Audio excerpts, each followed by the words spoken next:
En manchette ce soir, mort suspecte dans la communauté de Lac-Simon. Une personne d'âge mineur retrouvée en bordure d'un chemin. Des projets de résidence étudiante qui tardent à voir le jour à Rouyn-Noranda. Dans le bassin là, des compressions qu'on vit actuellement, c'est sûr que le service des résidences est affecté également, mais on parle vraiment d'infrastructures qu'il faut modifier. Et la pénurie de main-d'œuvre s'annonce plus sévère que jamais.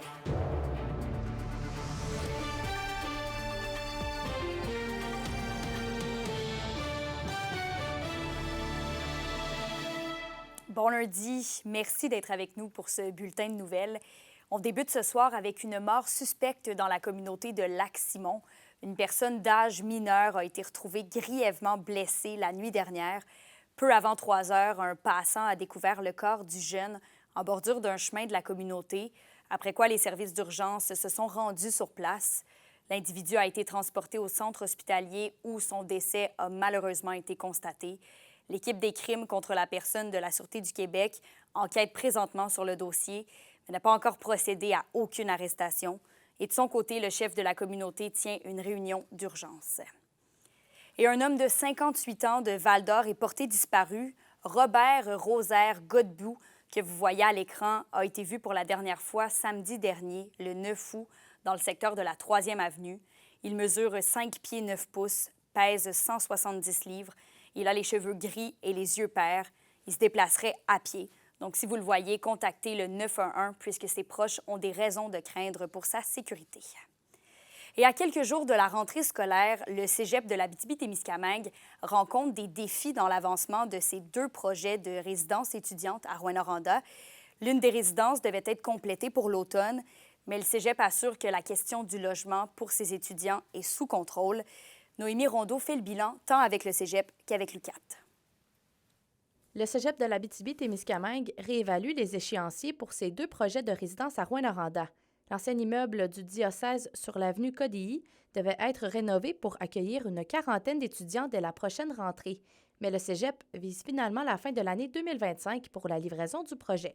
Il y a plusieurs étapes quand on fait l'acquisition d'un nouveau bâtiment. Il y a plusieurs je dirais, des étapes légales qu'il faut mettre en place. Après ça, il y a tous les travaux de construction. Il faut rentrer dans les budgets aussi. Fait que parfois, on fait des plans, on réajuste au niveau budgétaire. Là. Vous le savez, là, on a une situation budgétaire dans les collèges là, qui est particulière là, avec cette rentrée scolaire-là. Pour ce qui est de la construction d'une nouvelle résidence étudiante qui devait commencer en 2025-2026, les échéanciers sont aussi réévalués. Alors que le besoin est criant et que les 375 places de résidence sont occupées à Rouyn-Noranda, le cégep assure toutefois que la situation des logements pour ses étudiants est sous contrôle. On répond à la demande au fur et à mesure que les gens nous interpellent. Notre liste d'attente, on l'a atteint, là, on a appelé tout le monde et tout ça. Donc, il reste, comme je vous dis, quelques chambres de disponibles, mais c'est les chambres d'urgence, de dépannage que j'appellerais. Donc, si les gens sont mal pris, encore là, je les invite à nous interpeller. Mais de façon générale, autant chez les garçons que chez les filles, les chambres ont été attribuées à des étudiants. Là. Du côté de l'Université du Québec en Abitibi-Témiscamingue, l'ensemble des places en résidence étudiante sont occupées pour la prochaine année scolaire à Rouyn-Noranda. Des étudiants sont à la recherche de logements dans la communauté, que ce soit en colocation ou en appartement, mais la situation n'inquiète pas l'université. On a eu beaucoup moins de demandes express cette année, de demandes un peu en panique. Là. Donc, les gens sont mieux préparés cependant. Et on remarque aussi que, bon, il nous reste quand même 2 semaines avant notre rentrée, donc on s'attend à avoir des demandes de dernière minute. Mais pour le moment, je vous dirais que c'est une des meilleures années là, depuis les 5 dernières années. Les 2 établissements rappellent qu'ils ont des ressources en place pour aider les étudiants qui n'ont toujours pas réussi à trouver un logement en vue de la rentrée scolaire. Du côté de l'UQAT, il y a une plateforme en ligne qui rassemble les différents sites de logement de la région. Et du côté du cégep de l'Abitibi-Témiscamingue, on mise principalement sur un réseau de contacts. Noémie Rondeau, RNC Nouvelles, Rouyn-Noranda. Vos réponses à la question du jour TVA. Une présentation de la Clinique infirmière Nord-Ouest présente partout dans la région. Notre équipe peut vous recevoir pour un bilan de santé, une infection, le suivi de maladies chroniques et plus. Contactez-nous pour plus d'informations ou visitez notre site Web. Et à la question du jour, on vous demandait « Connaissez-vous une personne qui a de la difficulté à se loger dans la région? » Vous avez répondu non à 58 %.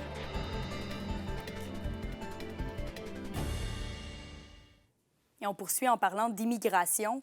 Le Québec devra accueillir 106 000 nouveaux travailleurs immigrants temporaires par année pour pallier à la pénurie de main-d'œuvre, selon la Fédération des chambres de commerce.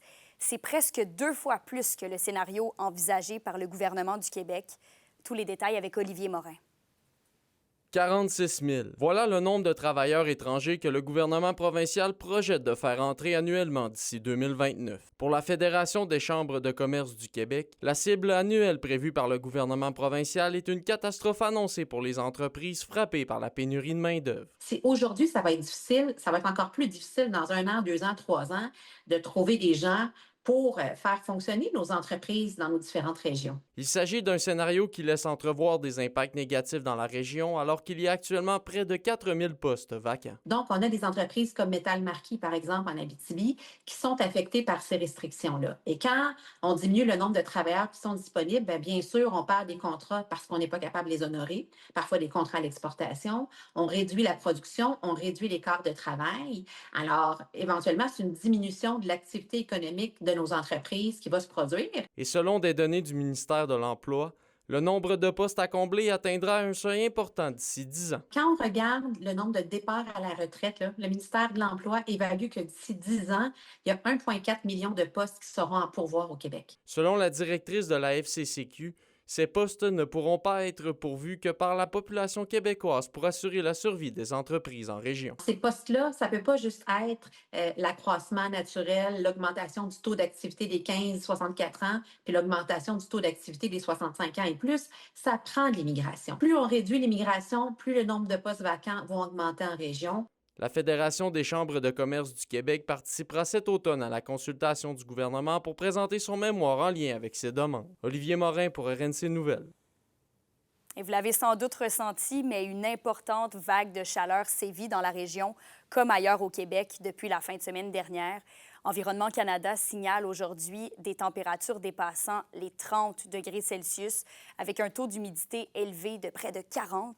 Les conditions devraient s'améliorer au courant de la journée de demain pour finalement se stabiliser mercredi avec 24 degrés. L'Agence météo invite la population à se protéger de la chaleur extrême, notamment en privilégiant les endroits frais et en limitant l'activité physique intense. L'indice boursier minier au TVA Nouvelle 18h est une présentation de GFM Groupe Financier. Dirigeants d'entreprises et particuliers, fiez-vous aux experts de GFM pour vos placements, assurances de personnes et assurances collectives. Car pour vous, ils vont au-delà de la finance. Après la pause au culturel, bilan de l'édition éclatante du Festival d'Osisco en lumière Westwood.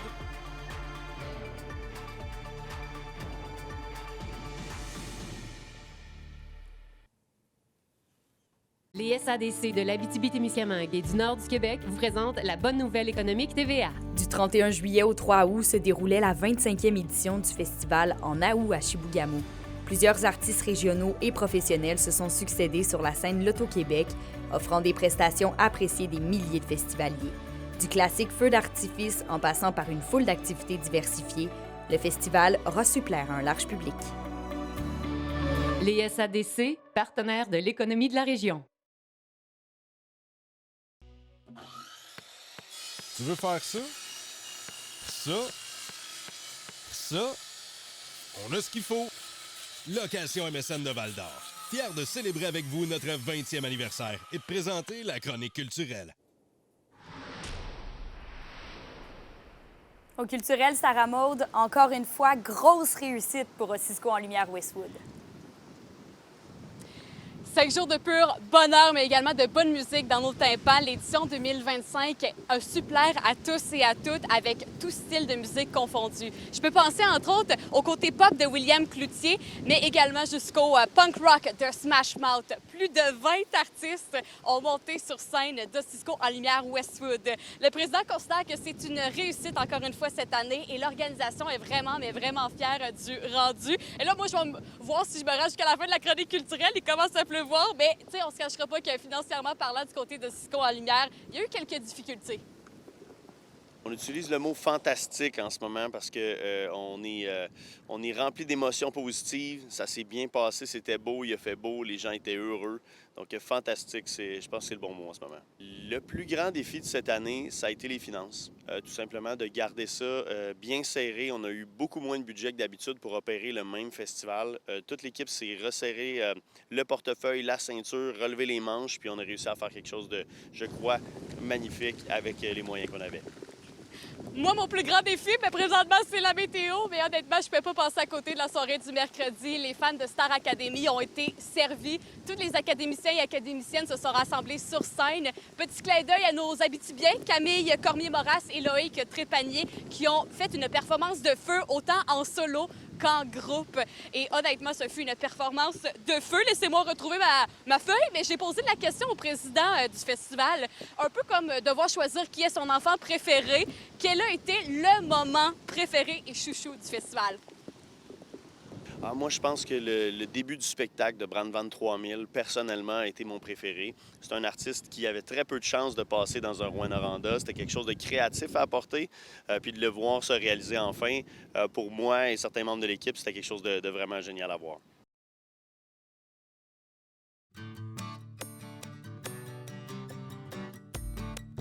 Quand on pense à l'Abitibi-Témiscamingue, on pense directement aux mines. Et on est chanceux parce qu'on a des expériences minières complètement uniques en région. Aujourd'hui, on devient mineur d'un jour pour revivre l'époque de la ruée vers l'or.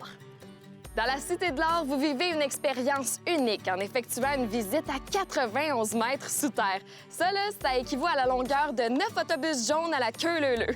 La Cité de l'Or est le seul site historique au Canada qui plonge réellement le visiteur au cœur de l'exploitation d'une mine d'or qui fut parmi l'une des plus productives au pays. Xavier, comment ça se passe une visite à la Cité de l'Or? Une visite, là, en fait, là, ça se passe... On a deux types de visites, premièrement. On a la visite complète à 8h45, où est-ce qu'on emmène le monde sous terre, et puis on leur fait, avant, là, une petite histoire sur la mine et tout. Et puis là, on les emmène à la sécherie, où est-ce qu'on les habille en mineurs, comme à l'époque. Et puis on les descend sous terre. Et sous terre, on leur présente le travail que faisaient nos personnes ici à l'époque. Un travail qui était très, très, très dur, là, avec les équipements qu'on avait à l'époque, hein? Donc, et puis après, on les remonte et on leur fait montrer le site, donc les 3 bâtiments, dont celui dans lequel on se retrouve en ce moment. Et là, bien, ça, c'est pour la visite complète. Elle est d'environ 3 heures. Et on a des visites express où est-ce qu'on emmène le monde sous terre. C'est un peu moins long que le 3 heures, parce que c'est pas tout le monde qui a le même temps non plus. Exact. Et on fait le même principe. On leur fait présenter une petite histoire, on les descend sous terre, et puis après, on leur fait présenter le laboratoire. Qu'est-ce qui fait que la Cité de l'Or, c'est un des sites les plus historiques de la région? En fait, pour la ville de Val-d'Or, ça a été les mines. La mine Lamaque, ça a été la première mine ici à Val-d'Or en 1935.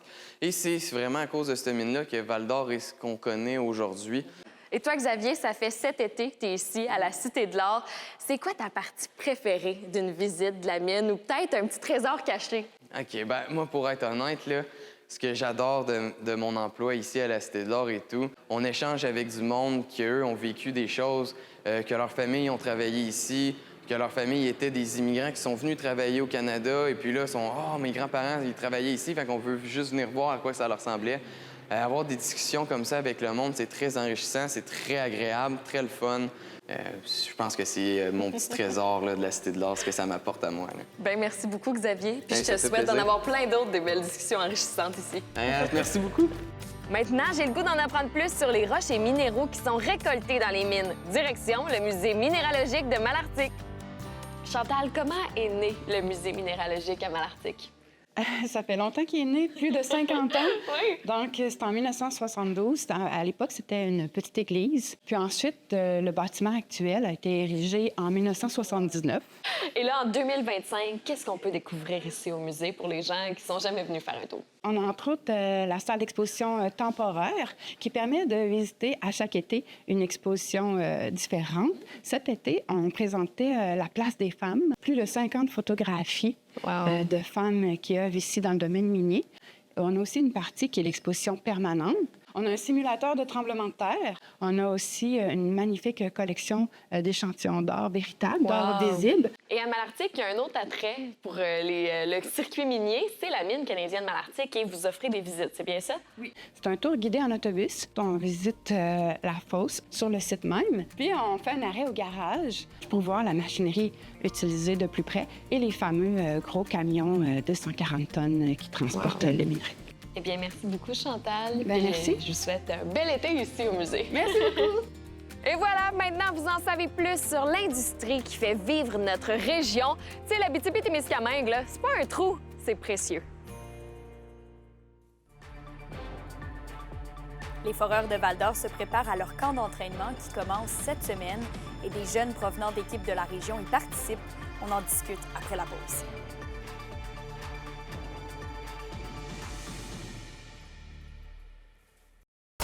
Les sports vous sont présentés par Thibaut GM, votre concessionnaire de confiance à Rouyn-Noranda, là où qualité et choix se rencontrent.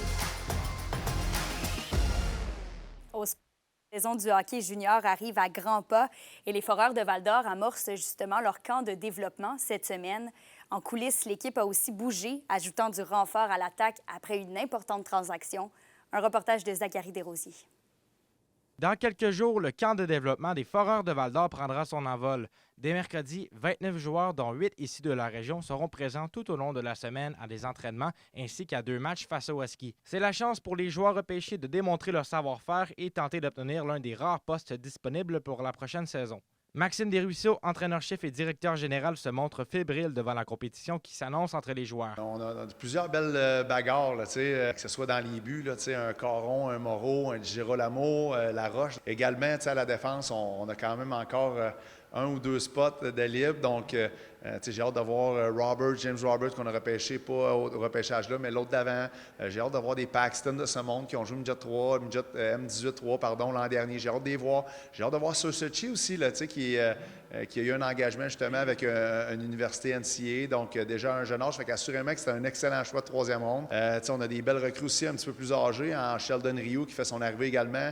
Vitaly Koroliuk qui arrive justement, il arrive en avion dès ce soir. Et Desruisseaux n'a pas chômé, en plus de transiger pour un choix de repêchage et avec la confirmation que Maël Saint-Denis de l'Océanique de Rimouski se dirigera vers les rangs universitaires américains, il a dû agir vite pour améliorer son attaque. Le choix s'est finalement arrêté sur Maxime Coursol, lui aussi issu de la formation du Bas-Saint-Laurent l'an dernier, alors qu'il apportera talent et expérience aux Foreurs. Quand on était allé chercher Maël Saint-Denis, il n'y avait rien sur la table, il n'y avait pas d'offre au niveau de la NCAA. Regarde, il y a eu une offre de dernière minute, puis je le comprends, il a joué 16, 17, 18 ans, 19 ans dans la Ligue, donc il était rendu là, c'est bien correct. Mais c'est le fun de pouvoir conclure une belle transaction comme ça avec l'Océanique. Puis Maxime Coursol, je pense que c'est 22 buts l'an dernier en saison régulière, c'est 6 buts, 8 passes en séries éliminatoires.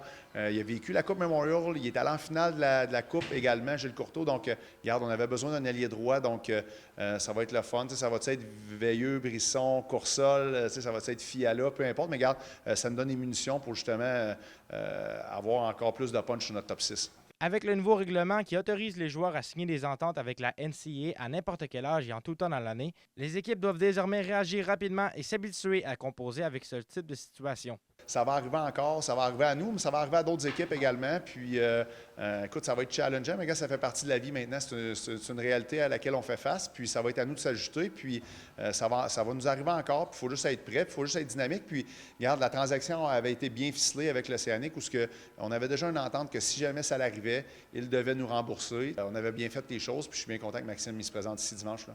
À partir de mercredi, les Foreurs passeront en mode observation. D'ici la fin du camp, le 25 août, certains auront peut-être sécurisé leur place, tandis que d'autres devront patienter pour vivre leur rêve de jouer dans le junior majeur. Zachary Desrosiers, RNC Nouvelles, Val-d'Or. Et toujours au hockey dans la LHJMQ, les Huskies de Rouyn-Noranda ont dévoilé un nouveau logo spécial à l'occasion de leur 30e saison. Vous allez le voir à l'écran, on y retrouve bien sûr la tête du Husky de l'ancien logo et le contour du logo actuel. Il y a aussi l'année du début de la franchise, soit 1996, et l'année des 30 ans, 2026. Et si vous remarquez bien, à l'intérieur du chiffre 3, il y a aussi les 3 coupes gagnées par l'équipe. Et ça se déroule super bien pour nos Abitibiens aux Jeux du Canada. Joseph Vachon a remporté le contre-la-montre masculin à St. John's, ce qui fait, lui, le meilleur médaillé d'or de l'histoire des Jeux en paracyclisme sur route d'équipe Québec. Et Jacob Roy, de son côté, a aussi fait le meilleur temps au contre-la-montre masculin et repart avec la médaille d'or. Et au cours des prochains jours, on suivra aussi les performances de Zoé Lecomte, originaire de la région, qui fait partie de l'équipe féminine de baseball. La météo, une présentation de Nicole Auto de la Sarre, la capitale du pick-up. Où vous y trouverez toujours le meilleur choix, toujours le meilleur prix.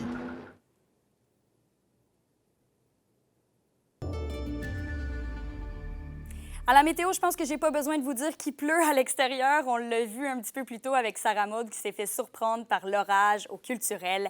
Mais les mots d'ordre aujourd'hui, c'est vraiment chaleur et averse. Pour ce soir et cette nuit, en Abitibi, c'est généralement nuageux avec 60 % de probabilité d'averse ou d'orage. Avertissement de chaleur et veille d'orage, justement, ce soir, minimum 19. Au Témiscamingue, c'est généralement nuageux avec 40 % de probabilité d'averse. Avertissement de chaleur et toujours d'un orage. Et demain en Abitibi, c'est un dégagement le matin, maximum 29 avec un humidex qui va monter jusqu'à 35. Au Témiscamingue, ça se dégage le matin, maximum 29, toujours un humidex de 35. Et un aperçu pour mercredi en Abitibi, eh bien, c'est toujours des averses, maximum 24. Au Témiscamingue, vous êtes plus chanceux, alternance de soleil et de nuages, maximum 25. Donc bref, oui, il va faire très chaud. N'oubliez surtout pas de vous hydrater et on reste à l'abri surtout. Merci d'avoir été là encore une fois ce soir. Nous, on se dit à demain.